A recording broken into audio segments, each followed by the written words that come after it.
In October 1972, a plane crashed in a remote part of the Andes Mountains. A group of young men, all friends, survived the initial impact, and remarkably, some of them stayed alive in the snow for 72 days without any means of finding food. It's only when they are rescued after two of the survivors trek for days to seek help that the horrifying reality of how they survived becomes apparent. This is the true story of Uruguayan Air Force Flight 571. On October the 12th, 1972, members of the amateur Old Christians Club rugby union team from Montevideo, Uruguay, chartered a Uruguayan Air Force twin-turboprop Fairchild FH-227D aeroplane to fly them over the Andes Mountains to Santiago, Chile, to play a match against the English Old Boys Club. The aircraft departed from Carrasco International Airport. On board were 40 passengers and 5 crew members, and in addition to the rugby team members, friends, family, and others were also on the flight. The pilot was Colonel Julio Cesar Ferradas, accompanied by co-pilot Lieutenant Colonel Dante Hector Laguarara. However, shortly after takeoff, a storm front over the Andes forced the passengers and crew to land in Mendoza, Argentina, where they spent the night, hoping the weather conditions would improve. The next morning, there was no improvement, and it wasn't until 2:18 p.m. that the flight took off again. Although Santiago is located to the west of Mendoza, the aircraft was not designed to fly higher than approximately 22,500 feet, so the pilots plotted a course south towards the pass of Planchon, where the aircraft would safely clear the Andes Mountains. About an hour after takeoff, the pilot informed air traffic controllers that he was flying over the pass of Planchon, and shortly afterwards, he communicated that he had reached Curicó, Chile, which is approximately 110 miles south of Santiago. However, the pilot had misjudged the aircraft's location and was still in the Andes. Unaware of this mistake, the controllers cleared him to begin descending in preparation for landing. Soon after, the Chilean control tower lost contact with the plane. As it descended, the aircraft encountered severe turbulence, and at first, rugby players joked about the rough ride, until they realized the aircraft was flying ominously close to the mountains. Realizing they were on a collision course, the pilots applied maximum power to gain altitude and tried to climb over the 13,800-foot high glacier that was straight ahead of them. The co-pilot was able to bring the aircraft nose over the ridge, but at 3:34 p.m, the lower part of the tail cone clipped the mountain, and shortly after the right wing severed. When the tail cone sheared off, it took with it the rear part of the aircraft, including 2 rows of seats, the galley, baggage hold, and vertical and horizontal stabilizers, leaving a gaping hole in the rear. 3 passengers, the navigator, and the flight attendant were lost.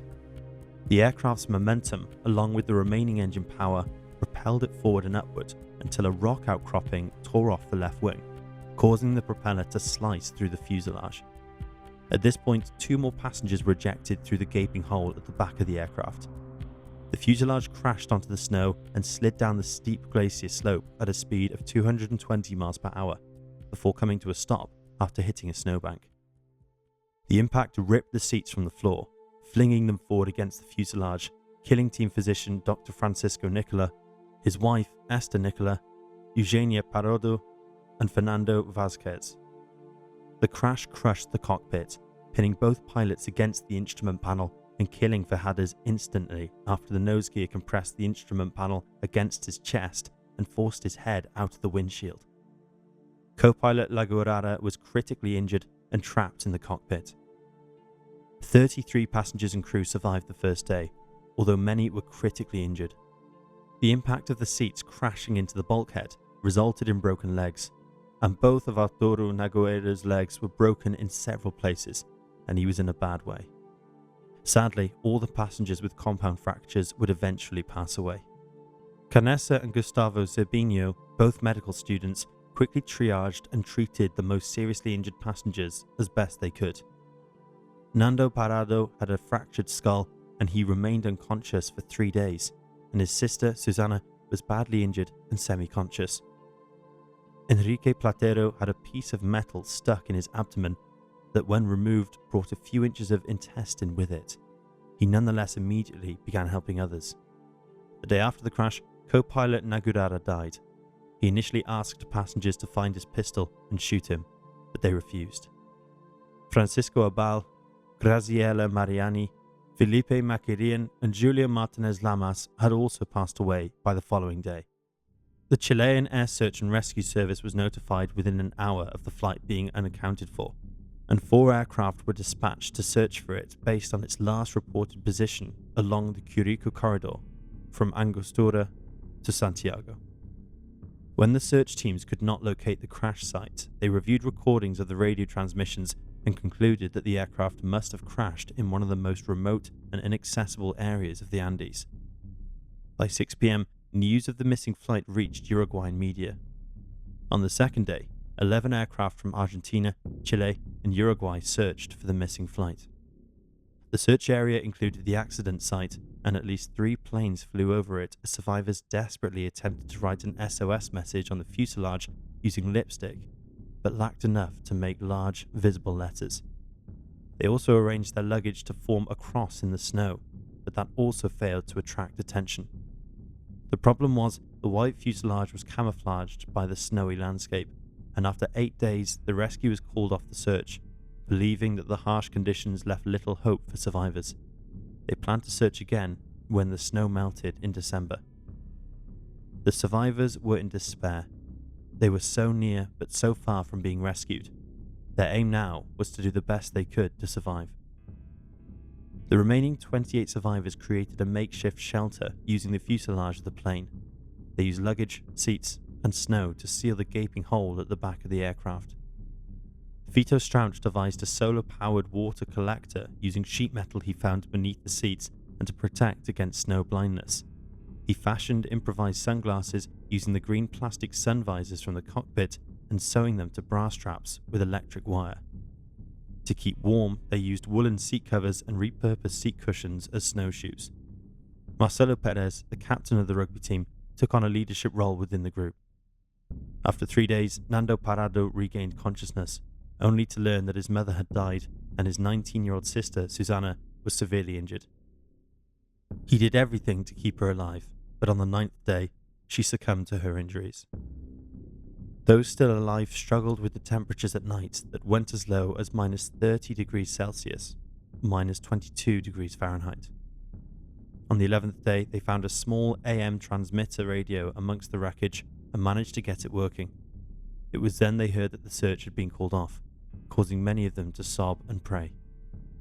The only food they had was 8 chocolate bars, 3 small jars of jam, a tin of mussels, a tin of almonds, a few dates, some candy, dried plums, and several bottles of wine, all of which was practically gone, despite them rationing it out to the point they were eating a few bites a day. When the food ran out completely, they resorted to eating the cotton stuffing from the seat and the leather from belts and shoes, but that was making them sick and was not sustainable. With the rescue effort called off without any food, they realized they would starve to death, unless they did something extreme and unthinkable. Some of the survivors offered up their bodies as food should they die. This idea led them to considering eating those who had already perished. Left with no alternative, they decided that in order to survive, that is what they would have to do. This decision was not taken lightly, as most of the dead were classmates, close friends, or relatives. 19-year-old medical student Roberto Canessa, who had first suggested they should eat the flesh of the deceased victims, was also the first to cut into one of the bodies using a shard of broken windshield glass. He was also the first to swallow the human flesh, and over the course of the next few days, his fellow survivors followed his example and ate small pieces of their deceased fellow passengers, although a few point-blank refused to consume the flesh. Parado protected the bodies of his mother and sister so they would not be eaten. At first they were so disgusted they could only eat skin, muscle and fat, but in the end they also ate hearts, lungs and even brains. All the passengers were Roman Catholic, and some feared eating human flesh would lead to eternal damnation, and due to their religious beliefs and deep revulsion, Coche, Inciate and Numa Tocati only ate the bare minimum necessary to stay alive. Javier Methel and his wife Liliana, the only surviving female passenger at the time, were the last to eat the flesh. Near midnight on October the 29th, an avalanche hit the fuselage while the survivors were asleep. The avalanche nearly filled the fuselage with snow and ice, resulting in the deaths of Enrique Platero, Liliana Methel, Gustavo Nikolic, Daniel Maspons, Juan Menendez, Diego Storm, Carlos Roque, and Marcelo Perez. The death of their leader Perez and Liliana Methel, who had nursed many injured passengers, was a huge loss to the group. The remaining survivors now had to clear the snow from the fuselage before those that were trapped but alive ran out of air. They used a metal pole from the luggage racks to pry open one of the cockpit windscreens and create a hole in the snow to allow air in, and after a considerable effort were able to dig a tunnel. But their efforts were halted when a blizzard hit that lasted 3 long days. During this time, the trapped survivors lay alongside the bodies of those who had died in the avalanche, and on the 3rd day, they were forced to eat their newly deceased friends. With Perez dead, Daniel Fernandez and cousins Eduardo and Fito Strauch assumed the leadership of the group. They took over harvesting the fresh from the deceased and distributing it for others to eat.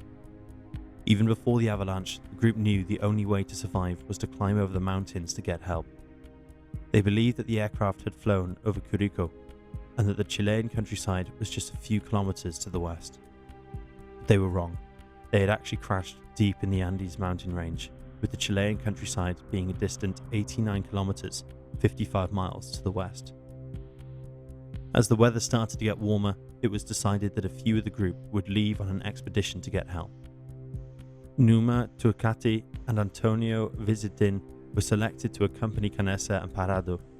However, Turcati's wounded leg had become infected, so he was unable to join the group. They aimed to head west to Chile, but a large mountain on the glacier's western rim forced the team to change their course and travel east instead. They discovered the tail section of the aircraft, which was mostly intact, along with the luggage containing food, drinks, and essential items, including the aircraft's batteries. That night, they took shelter in the tail section. The next morning, the 3 continued east, but faced freezing conditions and nearly froze on the second night. They decided to return to the tail section to retrieve the batteries, hoping to power the plane's radio for an SOS call. However, the batteries were too heavy to carry, so they returned to the fuselage to disconnect the radio and bring it to the batteries. Unfortunately, the aircraft's avionics required 115-volt AC power, while the batteries only provided 24-volt DC, which doomed their plan. After several days of attempting to connect the equipment, they gave up and realized they needed better supplies to reach help, prompting another return to the fuselage. On the 15th of November, Arturo Nogueira died, and 3 days later, Rafael Enchevaran also died, both from their infected wounds. Numa Turcati, whose extreme revulsion against eating human flesh dramatically accelerated his physical decline, died on the 11th of December, weighing just 25 kilograms, 55 pounds. He was the last victim of the crash. The remaining survivors realized they would all die if they didn't leave soon to seek help. They were buoyed by hearing on the radio that the Uruguayan Air Force was searching for them again. To survive their trek, they created a sleeping bag from fuselage insulation, electrical wire, and waterproof fabric from the plane's air conditioning unit. Without shelter, they risked freezing to death, so they planned to huddle together at night in the sleeping bag to generate heat. On December the 12th, Parado, Canessa, and Visitin began their climb. Parado led the way, but the thin air made the climb challenging, and they sometimes sank in the soft snow.